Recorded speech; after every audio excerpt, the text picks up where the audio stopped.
Well, several influential voices in college football are reportedly prepared to discuss increasing the number of college football playoff teams from 4 to 8. Nicole Auerbach of The Athletic reported on Wednesday that CFP expansion has received a groundswell of support, with hopes the change can happen before the current contract with ESPN, the event's broadcast partner, expires in 2026.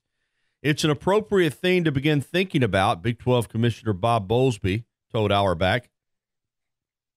Although the college football playoff has received less criticism than its predecessor, the BCS, it's still created issues. There isn't enough space for a representative from each of the Power 5 conferences, and it has virtually left no path to a championship for schools outside the Power 5, which, to be quite honest with you, I don't think the Power 5 originally gave a rat's you-know-what about that. Never thought that would be a factor. But then UCF decides to rip off a 20-something game winning streak and in the process embarrass Auburn last year in the Chick-fil-A Peach Bowl. And now the SEC's holding its breath that the Knights don't knock off LSU. And I know we're going to hear about how LSU doesn't have Greedy Williams, the cornerback, and their great linebacker as well, sitting this one out. But you know what? UCF doesn't have Mackenzie Milton, their quarterback. So just, if you're an SEC fan, hope that LSU wins that bowl game, because if they don't, you think UCF fans were loud and boisterous following the Auburn win? If they go back to back over the SEC, James, can you imagine?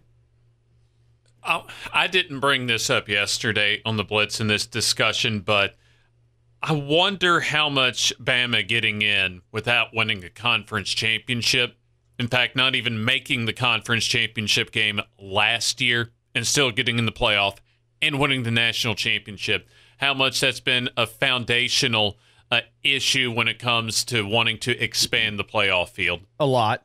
Because you know how we got to the playoff, 14 playoff to begin with. Alabama, LSU, January 2012. Yep. The rematch. Yeah, there's no doubt. This is reactionary to the SEC dominating college football. They're trying to find out and put together a system where it isn't necessarily favorable to the SEC. The problem is, as long as the SEC continues to be the best conference in college football, there's no way you can get around it. In fact, if you expand to 8, there's a chance you could get 3 SEC teams in. But you're right, James. This whole deal, let's be honest, there's so many contradictions, even already this year, okay? Originally, the plan was we're going to get the 4 best teams in college football in the playoff. Well, that works until you get 2 SEC teams like you did last year, and you get almost a situation where you get 2 SEC teams again. Then it's not about the best teams. It's about, the Power 5s need to be. So now what they're saying is if they go to 8, there would be spots for the 5 Power 5 champions. And you and I both know, and I understand champion versus best team, but last year, Georgia was the SEC champion. Auburn represented the West, but Alabama was the best team in the SEC. And they did get in. This year, you could certainly argue that Georgia's one of the 4 best teams, and they didn't get in. So it's not clearly about getting the 4 best teams. It's about resume, spreading this thing around. Now, I'm in favor of an 18 playoff. I have been since the word playoff came up. I think that you can do it. And I know that in college football, there is a wider gulf between 1 and 8 than in any other sport. 1 and 8 in basketball, hey, I'll take 8 to beat number 1 about as many times as I'll take number 1 to beat number 8. We see it, number 64 can beat number 1. Football, not so much. Okay? Right now, if Alabama at number 1 played the number 8 team, they're already a 14-point favorite over the number 4 team.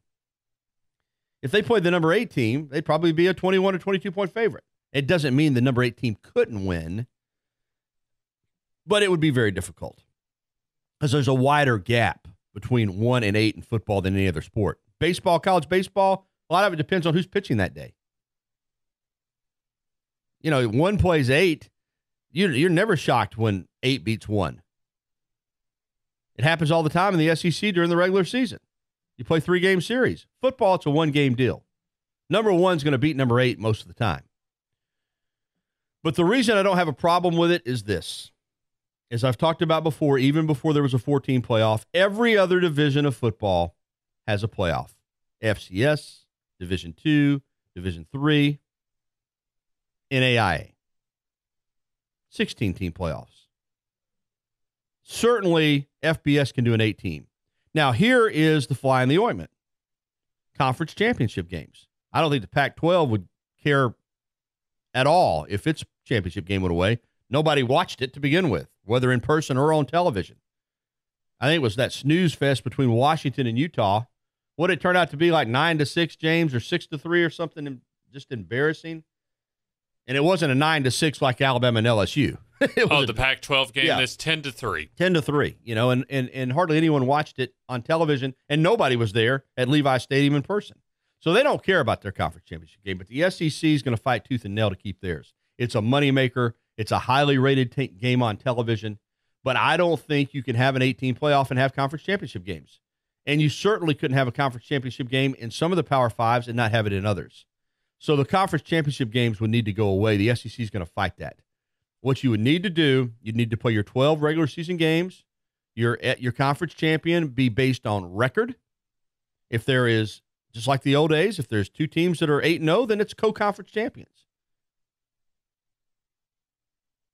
How would you decide who gets the automatic berth into the playoff? Well, it would be the team with a higher ranking.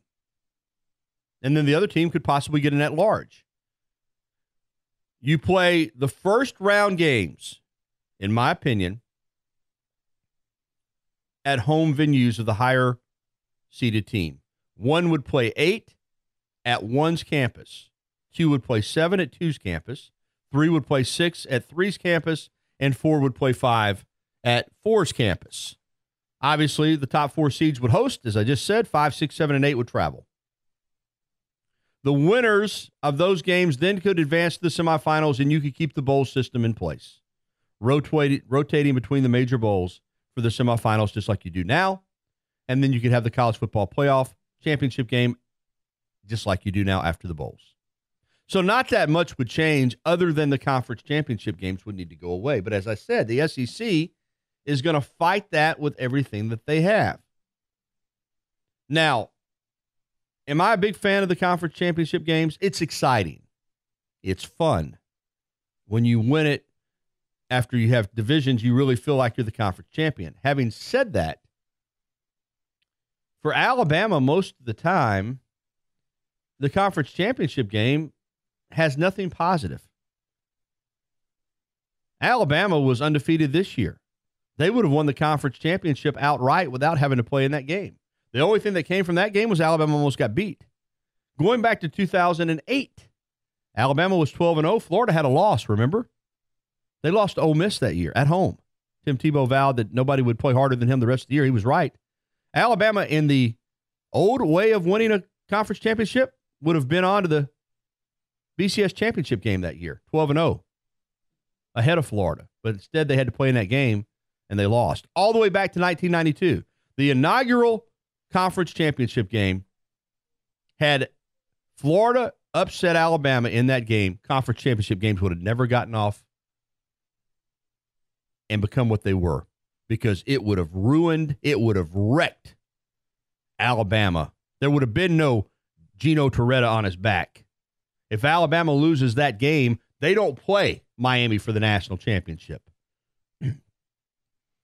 Roy Kramer would have been viewed quite differently, James, as a commissioner had Alabama lost that game. Antonio Langham saved him, saved the conference championship games, and we know what they all became.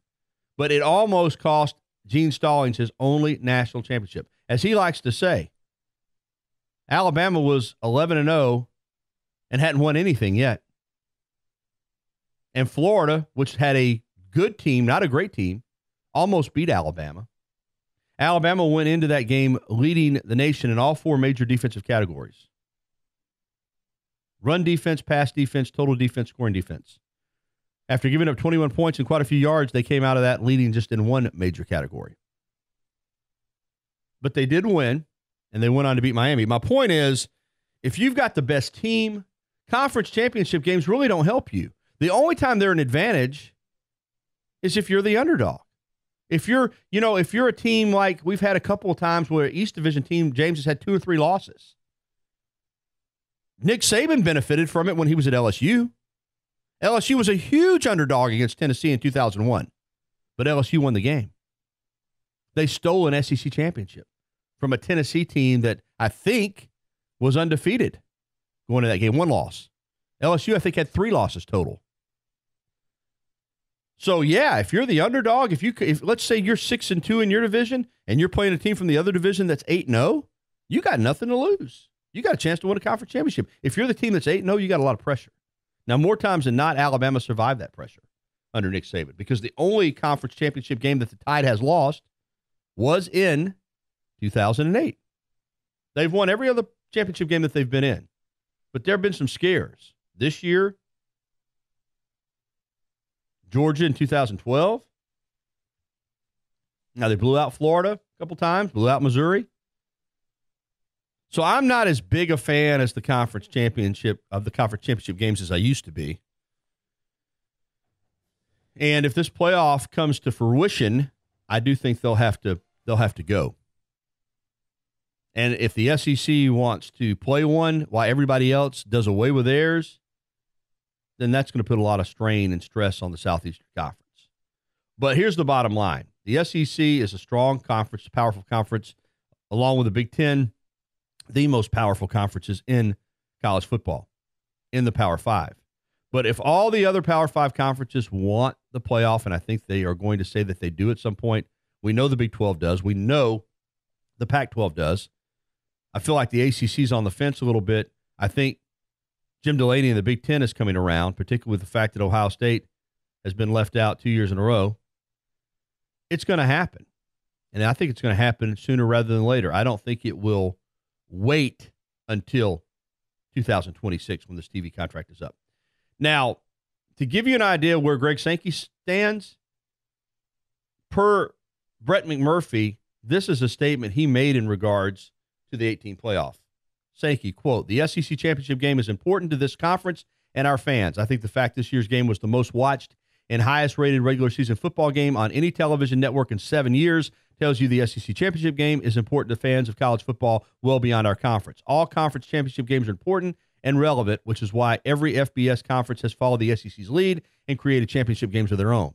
Yeah, true, unquote. But those other conferences will do away with their conference championship games to get an 18 playoff. It's coming.